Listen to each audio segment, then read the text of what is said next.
जय श्री कृष्णा। आपका दीपशिखा के चैनल में स्वागत है।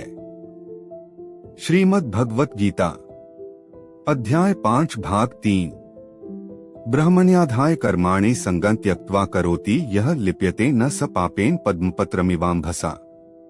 इसका भावार्थ है, जो व्यक्ति कर्मफलों को परमेश्वर को समर्पित करके आसक्तिरहित होकर अपना कर्म करता है, वह पाप कर्मों से उसी प्रकार अप्रभावित रहता है जिस प्रकार कमलपत्र जल से अस्पृश्य रहता है। इसका तात्पर्य है, यहाँ पर ब्रह्मणि का अर्थ कृष्ण भावनामृत में है। यह भौतिक जगत प्रकृति के 3 गुणों की समग्र अभिव्यक्ति है जिसे प्रधान की संज्ञा दी जाती है। वेद मंत्र सर्वं हेतद्ब्रह्म तस्माद् एतद्ब्रह्म नाम रूप मन्नं च जायते तथा भगवद गीता में मम योनिर्महद् ब्रह्म से प्रकट है कि जगत की प्रत्येक वस्तु ब्रह्मा की अभिव्यक्ति है और यद्यपि कार्य भिन्न भिन्न रूप में प्रकट होते हैं किंतु तो भी वे कारण से अभिन्न हैं। ईशोपनिषद में कहा गया है कि सारी वस्तुएं परब्रह्म या कृष्ण से संबंधित हैं, अतएव वे केवल उन्हीं की हैं जो यह भली भांति जानता है कि प्रत्येक वस्तु कृष्ण की है और वे ही प्रत्येक वस्तु के स्वामी हैं। अतः प्रत्येक वस्तु भगवान की सेवा में ही नियोजित है। उसे स्वभावतः शुभ अशुभ कर्मफलों से कोई प्रयोजन नहीं रहता, यहाँ तक कि विशेष प्रकार का कर्म संपन्न करने के लिए भगवान द्वारा प्रदत्त मनुष्य का शरीर भी कृष्ण भावनामृत में संलग्न किया जा सकता है। तब यह पाप कर्मों के कल्मश से वैसे ही परे रहता है जैसे कि कमलपत्र जल से रहकर भी भीगता नहीं। भगवान गीता में भी कहते हैं, मयि सर्वाणि कर्माणि सन्न्यस्य सम। पूर्ण कर्मों को मुझे कृष्ण को समर्पित करो। तात्पर्य यह है कि कृष्ण भावनामृत विहीन पुरुष शरीर एवं इंद्रियों को अपना स्वरूप समझकर कर्म करता है, किंतु कृष्ण भावना भावित व्यक्ति यह समझकर कर्म करता है कि वह देह कृष्ण की संपत्ति है, अतः इसे कृष्ण की सेवा में प्रवृत्त होना चाहिए। कायेन मनसा बुद्ध्या केवलैरिन्द्रियर्पि योगिनः कर्म कुर्वन्ति संगं त्यक्त्वात्मश्रुद्धे। इसका भावार्थ है, योगी जन आसक्तिरहित होकर शरीर, मन, बुद्धि तथा इंद्रियों के द्वारा भी केवल शुद्धि के लिए कर्म करते हैं। इसका तात्पर्य है, जब कोई कृष्ण भावनामृत में कृष्ण की इंद्रिय तृप्ति के लिए शरीर, मन, बुद्धि अथवा इंद्रियों द्वारा कर्म करता है तो वह भौतिक कल्मश से मुक्त हो जाता है। कृष्ण भावना भावित व्यक्ति के कार्यों से कोई भौतिक फल प्रकट नहीं होता। अतः सामान्य रूप से सदाचार कहे जाने वाले शुद्ध कर्म कृष्ण भावनामृत में रहते हुए सरलता से संपन्न किए जा सकते हैं। श्री रूप गोस्वामी में भक्तिरसामृत सिंधु में इसका वर्णन इस प्रकार किया है, इहा यस्य हरेर्दास्य कर्मणा मनसा गिरा निखिलास्व्यवस्थासु जीवन मुक्तः स उच्यते। अपने शरीर, मन, बुद्धि तथा वाणी से कृष्ण भावनामृत में कर्म करता हुआ कृष्ण सेवा में व्यक्ति इस संसार में भी मुक्त रहता है। भले ही वह तथाकथित अनेक भौतिक कार्यकलापों में व्यस्त क्यों न रहे, उसमें अहंकार नहीं रहता क्योंकि वह इसमें विश्वास नहीं रखता कि वह भौतिक शरीर है अथवा यह शरीर उसका है। वह जानता है कि वह यह शरीर नहीं है और न यह शरीर ही उसका है, वह स्वयं कृष्ण का है और उसका यह शरीर भी कृष्ण की संपत्ति है। जब वह शरीर, मन, बुद्धि, वाणी, जीवन, संपत्ति आदि से उत्पन्न प्रत्येक वस्तु को जो भी उसके अधिकार में है कृष्ण की सेवा में लगाता है तो वह तुरंत कृष्ण से जुड़ जाता है। वह कृष्ण से एक रूप हो जाता है और उस अहंकार से रहित होता है जिसके कारण मनुष्य सोचता है कि मैं शरीर हूँ। यही कृष्ण भावनामृत की पूर्णावस्था है। युक्तः कर्मफलं त्यक्त्वा शान्तिमाप्नोति नैष्ठिकीम् अयुक्तः कामकारेण फले सक्तो निबध्यते। इसका भावार्थ है, निश्चल भक्त शुद्ध शांति प्राप्त करता है क्योंकि वह समस्त कर्मफल मुझे अर्पित कर देता है, किंतु जो व्यक्ति भगवान से युक्त नहीं है और जो अपने श्रम का फलकामी है वह बंध जाता है।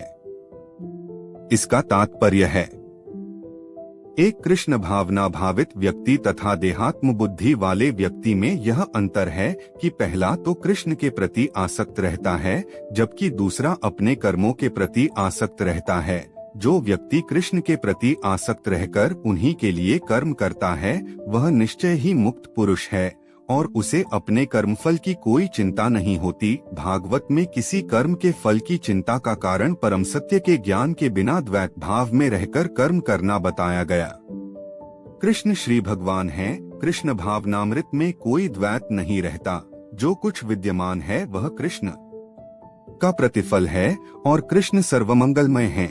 आथ कृष्ण भावनामृत में संपन्न सारे कार्य परम पद पर हैं। वे दिव्य होते हैं और उनक कोई भौतिक प्रभाव नहीं पड़ता। इस कारण कृष्ण भावनामृत में जीव शांति से पूरित रहता है।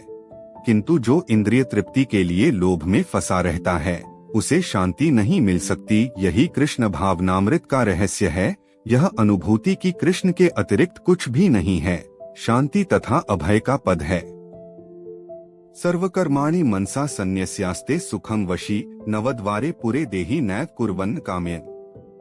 इसका भावार्थ है, जब देहधारी जीवात्मा अपनी प्रकृति को वश में कर लेता है और मन से समस्त कर्मों का परित्याग कर देता है तब वह 9 द्वारों वाले नगर भौतिक शरीर में बिना कुछ किए कराए सुखपूर्वक रहता है। इसका तात्पर्य है, देहधारी जीवात्मा 9 द्वारों वाले नगर में वास करता है। शरीर अथवा नगर रूपी शरीर के कार्य प्राकृतिक गुणों द्वारा स्वतः संपन्न होते हैं। शरीर की परिस्थितियों के अनुसार रहते हुए भी जीव इच्छानुसार इन परिस्थितियों के परे भी हो सकता है। अपनी परा प्रकृति को विस्मृत करने के ही कारण वह अपने को शरीर समझ बैठता है और इसीलिए कष्ट पाता है।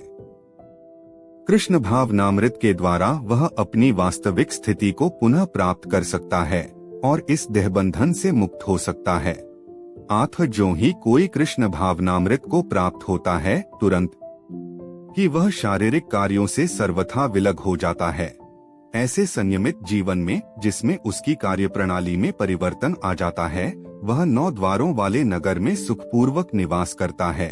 ये 9 द्वार इस प्रकार हैं, नवद्वारे पुरे देहि हंसो लेलायते बहिः वशी सर्वस्य लोकस्य स्थावरस्य चरस्य च। जीव के शरीर के भीतर वास करने वाले भगवान ब्रह्मांड के समस्त जीवों के नियंता हैं। यह शरीर 9 द्वारों, 2 आँखें, 2 नथुने, 2 कान, 1 मुंह, गुदा और उपस्थ से युक्त है। बद्धावस्था में जीव अपने आप को शरीर मानता है, किंतु जब वह अपनी पहचान अपने अंतर के भगवान से करता है तो वह शरीर में रहते हुए भी भगवान की भांति मुक्त हो जाता है। आथ कृष्ण भावना भावित व्यक्ति शरीर के बाह्य तथा आंतरिक दोनों कर्मों से मुक्त रहता है। न कर्तृत्व न कर्माणि लोकस्य सृजति प्रभुः न कर्मफल संयोगन स्वभावस्तु प्रवर्तते। इसका भावार्थ, शरीर रूपी नगर का स्वामी देहधारी जीवात्मा न तो कर्म का सृजन करता है, न लोगों को कर्म करने के लिए प्रेरित करता है, न ही कर्मफल की रचना करता है। यह सब तो प्रकृति के गुणों द्वारा ही किया जाता है। इसका तात्पर्य है, जैसा कि 7वें अध्याय में बताया जाएगा, जीव तो परमेश्वर की शक्तियों में से एक है, किंतु भगवान की अपरा प्रकृति है जो पदार्थ से भिन्न है। संयोगवश परा प्रकृति या जीव अनादिकाल से प्रकृति अपरा के संपर्क में रहा है। जिस नाशवान शरीर या भौतिक आवास को वह प्राप्त करता है वह अनेक कर्मों तथा उनके फलों का कारण है। ऐसे बद्ध वातावरण में रहते हुए मनुष्य अपने आप को शरीर मानकर शरीर के कर्मफलों का भोग करता है। अनंत काल से उपार्जित यह अज्ञान ही शारीरिक सुख दुख का कारण है। जो ही जीव शरीर के कार्यों से पृथक हो जाता है त्यों ही वह कर्म बंधन से भी मुक्त हो जाता है।